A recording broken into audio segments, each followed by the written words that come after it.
Imagine you find a new vanilla Minecraft server and you log in and see this at the spawn. What do you do? This is 2B2T, the oldest Minecraft Anarchy server, started in 2010, which means 15 years or more, depending when you watch, of humans living with no rules, creating whole countries, alliances, and all kinds of organizations like the Highway Workers Union, which is a group dedicated to constructing and repairing the infrastructure.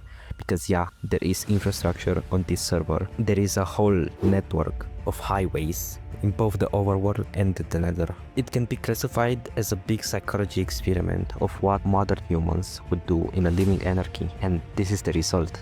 Just kidding, there are also great things like this, and this, and this. This Minecraft server has some history that's literally richer than the history of some countries. It's very well known that 2B2T players are not the friendliest or the kindest people, but today I will attempt to disprove that by building a cute base and then leaking it on purpose, acting like a total noob to see if people would grief it.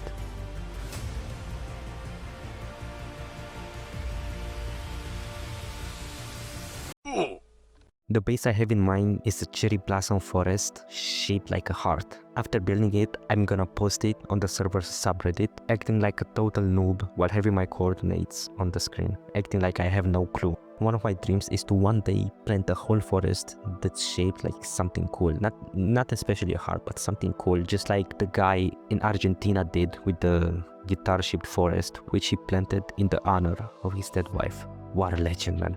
And no, I don't already have a base or items or anything at all on my account, so we have to start literally from scratch. By the way, we're gonna play on Constantia because play on 2B2T costs like $20 a month. Either that or waiting like 2 or 3 hours a day to just log in. Okay, so starting our journey, I had to walk and parkour throughout the spawn for a while before finding this dead body, only with some essential items, but for now it's more than enough.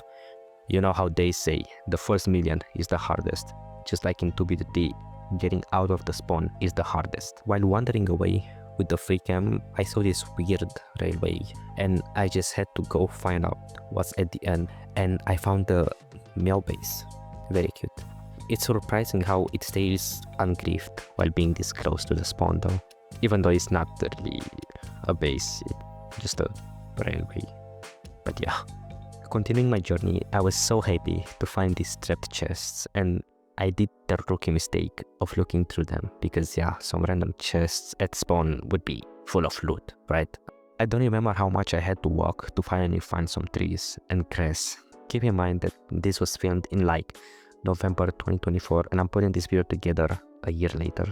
Then I found this cool water canal that makes me feel like I was in Venice, and found this stop with some signs and free boats, and of course I had to take one and enjoy the canal. I spotted this sign placed by Tammy Fox, and right next to it there was one single cherry blossom tree, but it was everything that I needed because I can just plant it and get more saplings. So thank you Tammy Fox for the sign. On my way I also found this cute little base that had some wheat planted and some signs. Very cool. So far, surviving and escaping spawn seems easy, but don't let anybody fool you, not even me. This is how I pulled a 2020 dream Minecraft manhunt move to get out of this lava and get to the overworld. And after walking a few more million blocks, I finally did it. I found my first stash. Not a very big one, but this is my first sketch and I was so proud of not being a noob anymore in the 2B2T world. I also found the stronghold, and obviously I jumped in the portal and went on my way to find an elytra. And I also found an end city very close to the spawn, and I thought there must be an elytra here, right?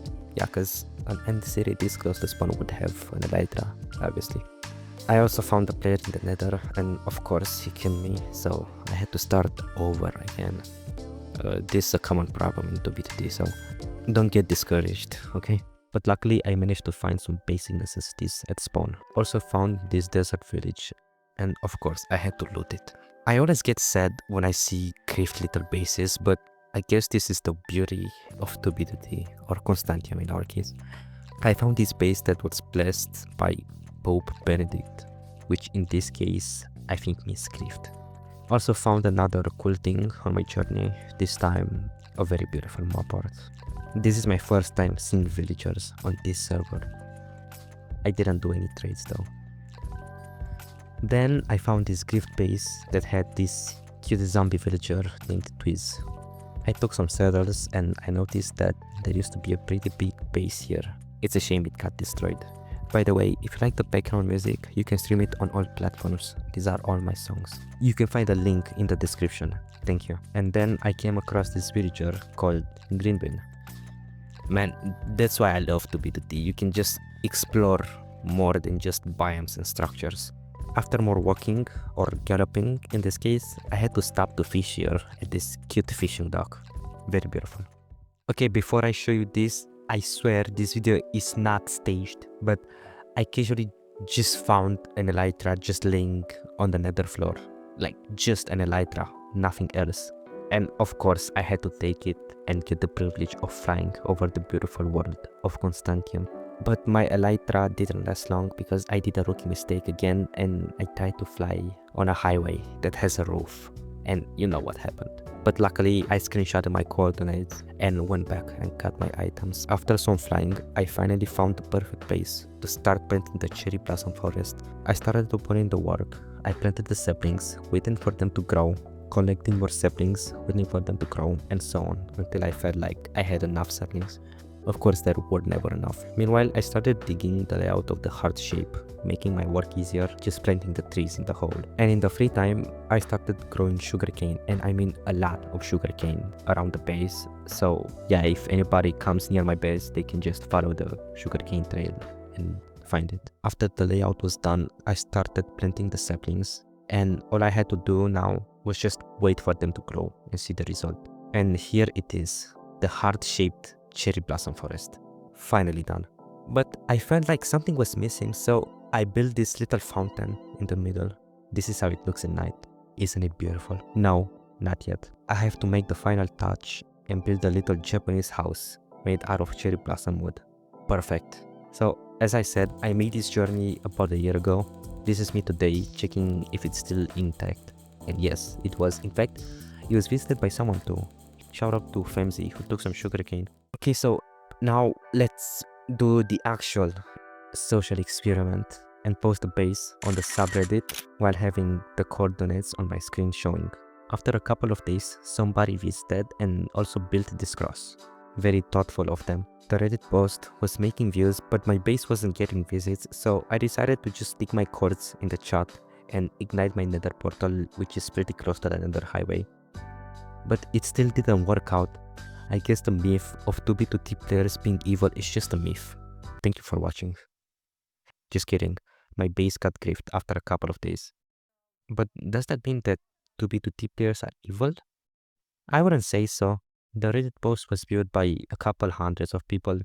Some of them only visited without griefing. It was only one person that griefed, so let's look at it more positive. Maybe only around 0.01% of 2B2T players are griefers, probably.